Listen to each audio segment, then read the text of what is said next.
Lockdown के उल्लंघन के मामले में जहां शासन प्रशासन आम लोगों पर सख्ती बरतने में कोई कमी नहीं कर रहा, उनसे दुर्व्यवहार कर जुर्माना वसूल रहा है, वहीं शासन प्रशासन द्वारा रसूखदारों पर बिना कोई कार्रवाई किए छोड़ देने का मामला प्रकाश में आया है।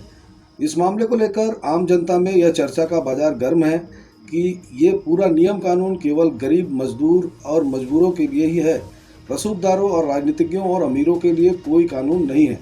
इसका जीता जागता उदाहरण आम जनता ने स्मृति नगर और स्टील कॉलोनी में देखा, जहां एक जैसे दो मामलों में अलग अलग कार्रवाई देखने को मिली।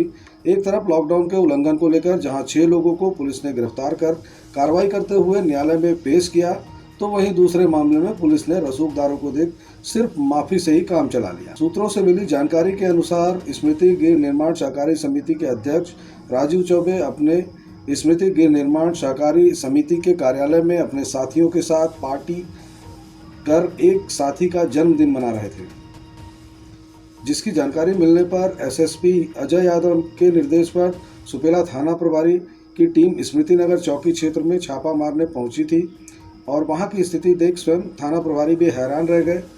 वहां देखा कि कई लोग इस लॉकडाउन में शासन प्रशासन द्वारा प्रतिबंध के बावजूद भी एकत्रित होकर पार्टी मना रहे हैं, लेकिन वहां बैठे सभी रसूखदारों को देख केवल समझाइश देकर बिना कोई कार्रवाई किए लौट गई, जिसको लेकर अंतर्राष्ट्रीय मानवाधिकार न्यायिक महासंघ के राष्ट्रीय अध्यक्ष राकेश मिश्रा ने अपनी प्रतिक्रिया देते हुए जहां एक तरफ स्मृति नगर गृह निर्माण सहकारी समिति के अध्यक्ष राजीव चौबे के कच्चे चिट्ठे खोल दिए, वहीं उन्होंने स्मृति नगर चौकी में एक ही समय में एक जैसे मामले में दोहरा मापदंड अपनाए जाने को लेकर स्मृति नगर चौकी और सुपेला थाना पुलिस की कार्यशैली पर भी गंभीर आरोप लगाया है।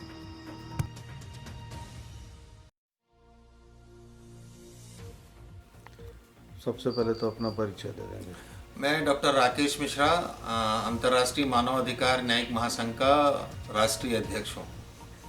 यहाँ अभी स्मृति नगर जो सोसाइटी है, स्मृति गृह निर्माण सोसाइटी, इसमें एक मामला सामने आया है जिसमें एक ही दिन में दो सेम एक ही तरीके के मामले सामने आए, लेकिन वहाँ अलग अलग कार्रवाई देखने को मिली। उसको लेकर आप कुछ कहना चाह रहे हैं? देखिए, ऐसा है कि स्मृति गृह निर्माण सहकारी समिति का जो अध्यक्ष हैं राजीव चौबे जी, ये अपराधों को कागजों में उलझाने में बहुत माहिर आदमी है और इन्होंने कई ऐसे अपराध किए हैं कि अब इनको अपन ये मान सकते हैं कि आदतन अपराधी हो गए हैं।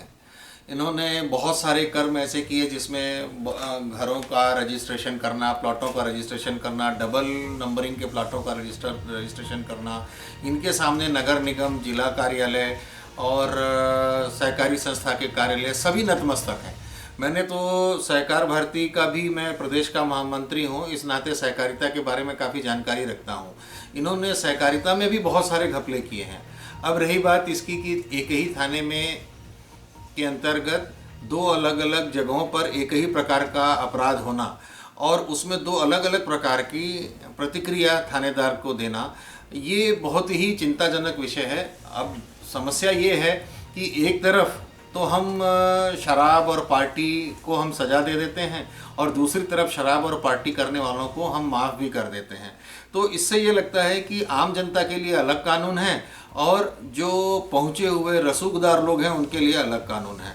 और रसूखदार लोगों के सामने कलेक्टर साहब, एसपी साहब, और सबसे ज़्यादा तकलीफ तो ये है कि स्मृति नगर के थाने के द्वारा किसी भी तरह की कोई कार्रवाई नहीं की गई। अगर आप उसको माफ़ करना चाहते हैं, अगर उनको बताना चाहते हैं, यदि उनको कुछ क्षमा भी करना चाहते हैं, तो कम से कम ये तो बताइए कि राजीव चौबे जी की पार्टी में ऐसे कौन कौन से लोग थे और वहाँ क्या हो रहा था।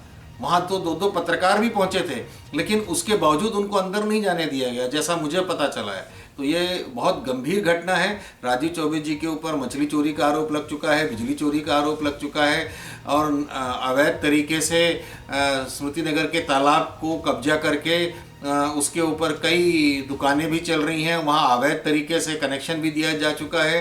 नगर निगम भी उनके सामने नतमस्तक है। हमने नगर निगम को कई शिकायतें लिख चुकी हैं, इवन यहाँ पे पिछली सरकार के भी मंत्रियों ने शिकायत की है। मैं आपको एक और बात बताना चाहता हूँ कि कि पहले जब भाजपा की सरकार थी तो भाजपा के कद्दावर मंत्री का नाम लेकर राजीव चौबे बच जाया करते थे। वर्तमान में वो विधायक जी का नाम ही नाम लेते हैं और कांग्रेस के कद्दावर मंत्री जो हैं दुर्ग जिले के, वो उनका भी नाम लेके काम कर रहे हैं। तो ऐसी समय में बहुत विपरीत और बहुत विस्मयादक जैसी चीज़ें बन रही हैं। इस पूरे मामले में स्मृति नगर चौकी की भूमिका को आप किस तरह देखेंगे? देखिए, ऐसा है कि जो मेरे पास जानकारी आई है कि इस बारे में जो शहर के पुलिस कप्तान हैं उनको भी खबर कर दी गई थी। शहर के पुलिस कप्तान ने स्मृति नगर चौकी प्रभारी को इस मामले की तफ्तीश करने के लिए भेजा। स्मृति नगर चौकी प्रभारी ने सुपेला थाना के टीआई को वो साथ में लेकर कार्रवाई करने की बात कही, लेकिन जब स्मृति नगर और चौकी प्रभारी और सुपेला थाना के जो टीआई साहब जब वहाँ पहुँचे और उस समय की जो स्थिति थी, तो ये समझना बहुत मुश्किल है कि आखिर ऐसी कौन सी परिस्थिति आ गई जिसके कारण ये लोग छापा मारने तो गए थे लेकिन फिर वहाँ पर कुछ भी नहीं कर पाए ये लोग। तो इसके लिए ये मेरा तो शासन से ये आग्रह भी होगा कि वहाँ के फुटेज को देखा जाए, आखिर वहाँ कौन कौन ऐसे लोग थे कि अगर कोई इतना बड़ा व्यक्ति था जिसके कारण स्मृति नगर चौकी के लोगों को और सुपेला थाना के लोगों को एक भय जैसा वातावरण बन गया, जिसके कारण उन्होंने किसी गाड़ी का पंचनामा भी नहीं किया। कौन कौन सी गाड़ियां खड़ी थी जो कि वीडियो में दिखाई दे रही हैं कि वहाँ बहुत सारी गाड़ियां हैं, तो उन सब गाड़ियां किसकी थी, किसके नंबर की थी, तो ये सब जांच का विषय है और पुलिस को कम से कम इसकी लिस्ट तो बनानी जरूरी थी, लेकिन उन्होंने बिल्कुल भी कोई काम नहीं किया। इसलिए पुलिस का काम पूरा संदेहास्पद है और वहीं पर पुलिस सेम प्रकरण में दूसरे लोगों के ऊपर केस कर दे रही है और उनके ऊपर एफआईआर कर दे रही है। ये भी स्मृति नगर चौकी की ही कहानी है। राजीव चौबे जो हैं, इनके बारे में आए हमेशा अक्सर ये पेपरों में हमेशा ये चर्चा में बने रहते हैं किसी न किसी मामले को लेकर।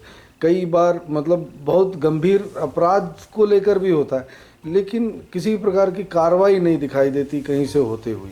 उसको लेकर आप कुछ कहना चाहेंगे? देखिए, राजीव चौबे जी के बारे में ये मैं कह सकता हूँ कि कहीं ना कहीं वो बहुत दबंगई से काम कर रहे हैं और उनके पास हो सकता है कि नंबर 2 का पैसा हो, जिसके कारण बहुत सारी सरकार और बहुत सारे लोग उनसे दब जा रहे हैं, इसलिए ऐसा हो रहा होगा। मैं आपको एक और बात बताऊं, सहकारिता में मैंने उनके खिलाफ कम से कम 100 पत्र लिखे हैं, लेकिन सहकारिता के जो पहले उपपंजीयक थे उन्होंने कोई भी पत्र पर कोई भी कार्रवाई नहीं की।